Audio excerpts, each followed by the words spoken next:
6:30 hit. After 3 hours sleep? First person's up, load the cooler, and he's out the door.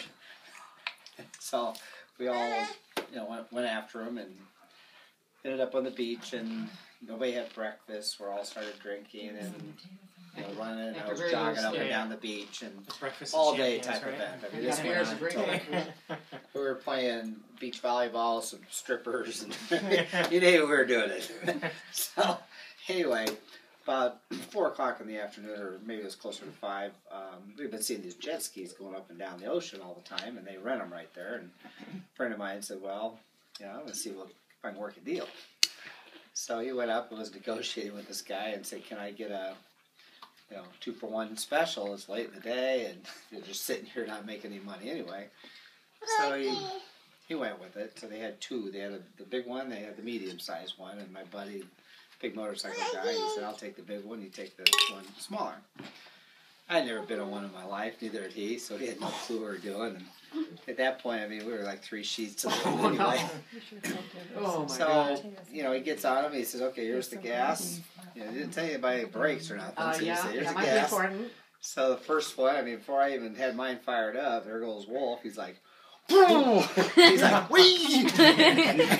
he's full throttle. I mean, he's going out, he's going straight. They have like these little lines out there where you're not supposed to pass them, like buoys. Oh my God! And you don't pass the buoys. And the buoys are probably out there. It's like 12 miles out. That's like the international line. Well, no, these are buoys that they put up for jet skis. Oh, I see. And they're probably out there 150, 200 yards, maybe max. So you can still get off there quite a ways. Mm-hmm. So I finally get mine started. I did the same thing, full throttle. It was so choppy. I mean, there was big waves and stuff that you don't sit on the seat. You just bust your tailbone. So you use your knees and you flex your knees and keep your butt off the bottom. And I've been on the beach all day running and beach volleyball. This has gone on since like 6 in the morning. My knees weren't doing very good anyway. So I'm full throttle, and by the time you get it further out, the waves calm down a little bit. It's still big swells and stuff. And I'm looking for Steve, and I'm like, where is he? And I look out there, I see this speck.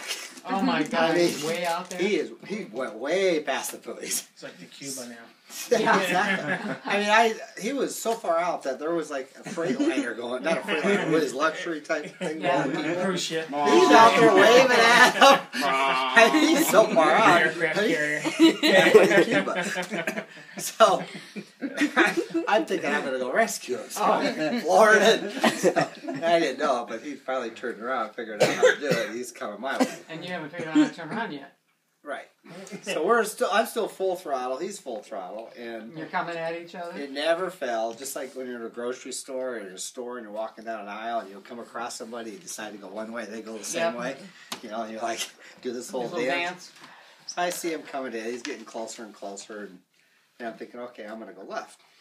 Well, he went his right. Now we're both going the same way. I'll go right. So he went left. Oh, we're getting close now. This is not good. We're still full throttle. And we just missed each other. I mean, I bet we came within a foot. Oh. And he's probably doing at least 40-some mile an hour, and I'm doing the same.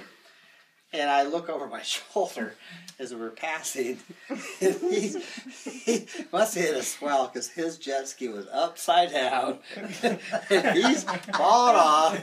Jet ski goes in. It's just like it just got swallowed up in one of the swells. Both of them did. And I'm like, okay, where'd they go? And all of a sudden the jet ski comes up, upside down. Here comes Wolf out of the water. All you see, his head comes shooting out. He's like, like a walrus. I mean, he's got so much water up the air. It looks like a walrus blowing. And I'm thinking, oh my God. So I'm doing circles around this point, and he's like, circles. He's still not seeing straight. You're a loser. You can say a thing. So his jet ski's up, finally turned right side up, and it wasn't running, obviously. No. So he's trying to get on the jet ski, and the whole time he tried to get on, it was so full of water at that point. He's kind of a big guy anyway, and every time he'd get one leg and go to throw up on it, the thing would just roll over. And it would be upside down again and flip right side up. And you're pretty far out now. Yeah, we're so far out, though. You can barely see the top of the hotel. Yeah. And these are pretty tall hotels. You're not going to be swimming back. Right. So I'm doing circles the whole time around him, and I kept, saying, "Come on, Steve, man, it's sunsetting. How long the tide's gonna be taking us out?" I said, "Come on, get on that thing." He was getting so tired. He'd been doing this for like 10 minutes now, trying to get on this jet ski, and I'm like, I won't say what he said exactly. Yeah. He basically said, "Hey, if you're so big, you get off here. You get on this bleeping thing." So that was my second mistake. Oh. I thought, I'll get on that thing. I'll show him. So I get off mine, and now, Oh. these waves and swells are just kind of like, you're lucky to keep your head above water. You're wearing a life vest. And I'm trying to get on his, and sure enough, it'd just roll over every time I got on it. So now we're both sitting. Meanwhile, mine's getting hit with all these swells. It's filling up with water, and I'm like, I can't get mine started now. He can't get his started, and I'm thinking, all you see is our heads and the jet skis. We're trying to hang on so they don't bang up against us. And I looked at him. I said, "Man, this isn't good." You can't even see the guy. The guy that's on the shore's got a flag like this trying to get our attention. I didn't even touch him. So he's like got his flag going, and we didn't know that. And so we're dog paddling, trying to keep afloat, and we're still trying to get on him. And probably 20 minutes went by at least of us dog paddling. I'm thinking, we're so far out, we got to be in a couple 100-yard deep water. I mean, this has got to be some... It might be deeper I'm than looking that. for shark fins coming up pretty soon. So Those have a steep I drop was off. getting so tired fighting all the water and hanging on to these 400-pound jet skis. And I'm like, man, I'm thinking the worst. I'm thinking, we're not going to make it back. Fish bait. Let's get a rescue. 911 Coast Guard call. And so I'm laying there, standing there, and I'm dog paddling. I'm like, I got to stop. So I stop, and then I put my feet down, and I'm like, keep in mind, he's right in front of me, face to face, and he's still dog paddling. And his expression's not looking good either. He's tired. And all of a sudden, his head's here, and I'm like, and his head goes up with my body. He's like, what the? And he stands up, and we're like, we both looked at our feet like, you gotta be kidding me. We could have walked ashore. Oh, is that shallow? And here we're thinking, we gotta keep afloat. And so now we can stand up. That's a good plus. The bad part was it took us forever to try to get them started again. And once we got them started, that helped suck some of the water out of them. And so we finally got on them, and they didn't run right all the way back. It's not smoke. And normally they shoot like a rooster tail. I had smoke and water. It's like sludge. Yeah. It sounded bad. It sounded really full speed. We were doing lucky to get 5 mile an hour out of it. We're cutting out. I'm thinking, this isn't going to look good. Now, they didn't also train us on how you shut them off when you come into shore. Yeah, you don't shut them off. We're driving in at a whopping 5 mile an hour. The guy's on the beach with his flag, and he's just shaking. He's like, oh my God. Ruin the engine. And we come rolling into the beach side by side.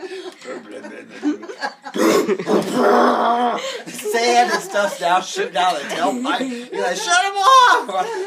How? We couldn't even keep running. Shut him off. So finally got him shut off. The guy's just like, he's just shaking his head like, never again will I do a 2-for-1 special. So now we're sitting side by side. We're like, thank goodness. Now we gotta get off these things. And my knees are like, my legs were so like jelly. I mean, I couldn't lift one leg up and over, so I'm like, and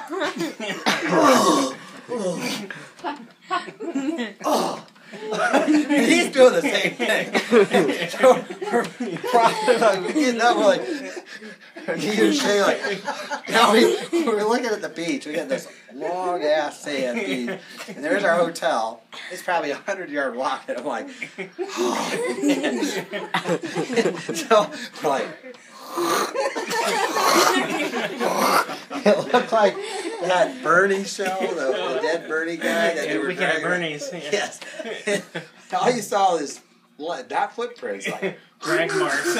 all the way up. And we're getting close now. We're getting close to the hotel, and I'm thinking, oh man. Finally, we came up right to the entrance of the hotel, and there was a 6-inch curb. Uh-oh. Both of us kept walking up. The curb's here, he's there. We're like,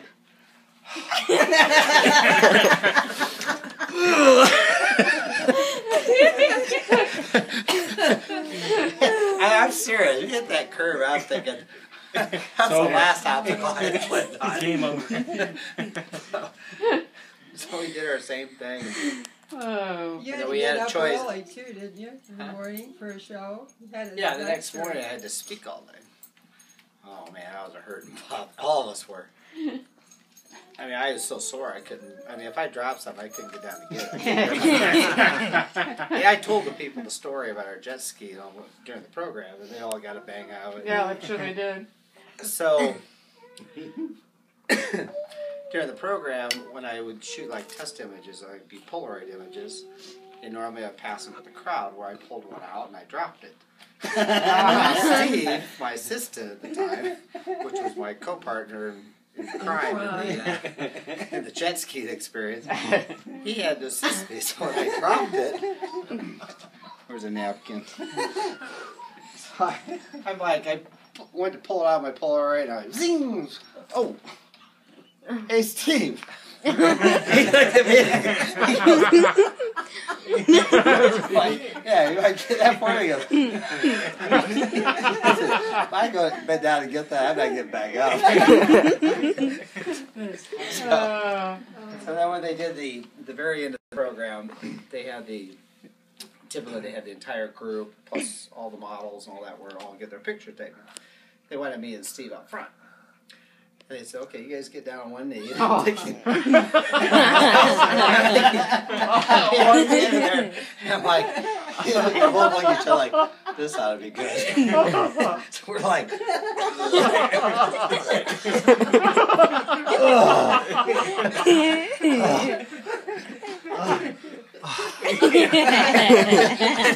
he's sitting there next to me. We're standing there. We get a picture taken. Our expression had me priced. We heard so much pain. We're like, so they take the pictures, and then all the people that are crowded around us, all the bottles, all walk away. But now we're the one with two needles side by side. We're like, crap! Hey, looking for some help and get up again. So 2 weeks later, after we got back, after we were finally recuperated, we made our third mistake. We both went out and bought jet skis. Identical matching trailers, the whole 9 yards, to go down the Illinois River.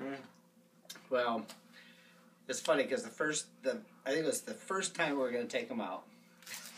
I didn't tell Mom and Dad about it. So I thought, she was opposed to having motorcycles. I'm thinking, okay, jet skis got a motor and water, so they may have a problem with that, so I'm just going to keep it quiet. So we loaded up our trailers, and one day after work, it was probably about 5 o'clock, we decided to take the back way. And then we'd take down by Detweiler Park, take the hill down, go down to Detweiler Marina. Our first time out. I'm up front, he's behind me. Guess who goes passing me by? Your dad. Yes. My dad's driving his car, and all of a sudden he's like,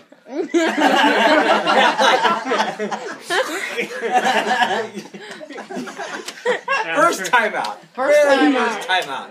He wasn't able to do anything and get away with it. I was so busted. So, anyway, That's pretty funny stuff. it's